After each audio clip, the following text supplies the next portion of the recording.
Salut les traders rentables, on se retrouve dans une nouvelle vidéo pour parler de l'univers fascinant des crypto-monnaies. Alors si vous n'avez pas vu les précédentes vidéos, allez y jeter un œil, cela vous permettra de mieux comprendre le contenu de cette vidéo. Aujourd'hui, on va voir un exemple concret de l'application des crypto-monnaies et de la blockchain au sein d'un marché clé de notre économie, les jeux vidéo. Comme d'habitude, n'hésitez pas à vous abonner à la chaîne pour avoir toujours plus de contenu sur les crypto-monnaies et sur le trading.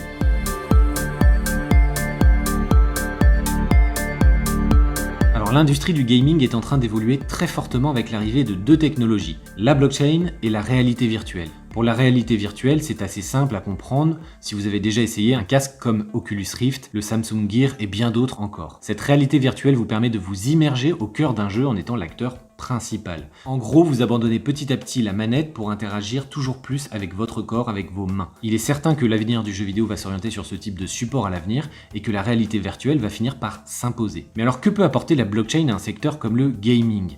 La blockchain va faire un pont entre le monde virtuel et le monde réel. Je m'explique. Certaines actions faites en réalité virtuelle vont impacter votre vie réelle. Je vais vous présenter 3 exemples de jeux connus qui s'adaptent parfaitement à la blockchain. Premier exemple, World of Warcraft. Si vous n'avez jamais joué à ce jeu mythique, vous en avez forcément entendu parler quelque part. Il a même été adapté au cinéma récemment. Ce jeu est le plus populaire des jeux de rôle en ligne multijoueur. Pour vous résumer rapidement le jeu, il se passe dans un monde imaginaire composé de différentes races. Le joueur choisit son personnage et doit, à travers une série de quêtes, développer ses compétences, améliorer son équipement, gagner en expérience et accumuler de l'or. Certaines personnes passent vraiment des heures pour rendre leur personnage toujours plus riche, toujours plus puissant et toujours mieux équipé. Si on intégrait une blockchain au sein de ce jeu, on pourrait très bien remplacer l'or par une crypto-monnaie et inscrire dans la blockchain les équipements que le personnage a gagnés au cours de son aventure. Il pourrait ensuite revendre cet équipement sur une place de marché spécialement prévue pour s'échanger de l'équipement avec d'autres joueurs. Toutes ces transactions se feraient sur la blockchain et le joueur pourrait ainsi convertir sa crypto-monnaie en argent réel et après l'utiliser dans la vie de tous les jours. Ces actions dans la réalité virtuelle pourraient donc lui apporter un revenu dans sa vie réelle. Plus son équipement vendu est rare, plus la demande serait forte et plus il gagnerait d'argent. Deuxième exemple, Minecraft. Alors ce jeu d'apparence très cubique permet de créer un univers à base de matériaux comme la terre, le sable, la pierre, la lave ou des minerais. Ce jeu a gagné une énorme popularité ces dernières années. À travers ce jeu, le joueur peut vraiment créer son monde et le changer à volonté. Les cartes sont générées dynamiquement et peuvent vraiment être immenses. Il est là aussi possible de collecter des trophées et on pourrait aussi penser à les intégrer au sein de la blockchain comme pour World of Warcraft. Ici, je vais faire le rapprochement avec un jeu qui existe déjà, qui fonctionne sur la blockchain Ethereum et qui a mis vraiment la blockchain au cœur de son gameplay. Ce jeu s'appelle Decentraland.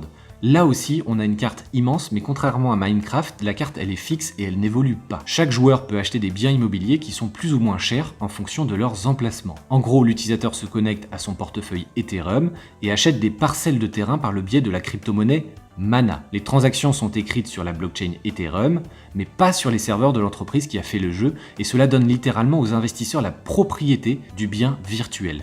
C'est vraiment dingue quand on y pense. Les créateurs du jeu n'ont pas la possibilité de leur retirer ces biens, car ils ne peuvent pas modifier la blockchain. Une fois la propriété du bien acquise, le joueur peut modifier la configuration des lieux et se balader à l'intérieur en vue à la troisième personne. L'idée étant bien évidemment de faire monter le prix de votre bien. Et comme vous pouvez convertir vos Mana en Ethereum puis en euros, vos actions du monde virtuel peuvent vraiment vous rapporter un revenu dans la vie réelle. Vous pensez que ça ne marche pas? Eh bien sachez que certaines ventes ont dépassé plusieurs milliers de dollars. Troisième et dernier exemple, Tamagotchi. Basé sur une console miniature, ce jeu pour enfants consistait à s'occuper d'un animal pour qu'il vive le plus longtemps possible. Il fallait le nourrir, le laver, le soigner, sachant que 2 Tamagotchi pouvaient se rencontrer et donner naissance à un bébé Tamagotchi, et on pouvait alors gérer plusieurs générations de Tamagotchi. Ce jeu n'a rien de très passionnant, mais il faut savoir que ça a vraiment fait un carton à l'époque. Un jeu quasiment identique a vu le jour sur la blockchain Ethereum. Laissez-moi l'honneur de vous présenter CryptoKitties, un jeu qui vous permet tout simplement d'acheter et vendre des chats virtuels. Là aussi, tout comme pour Decentraland,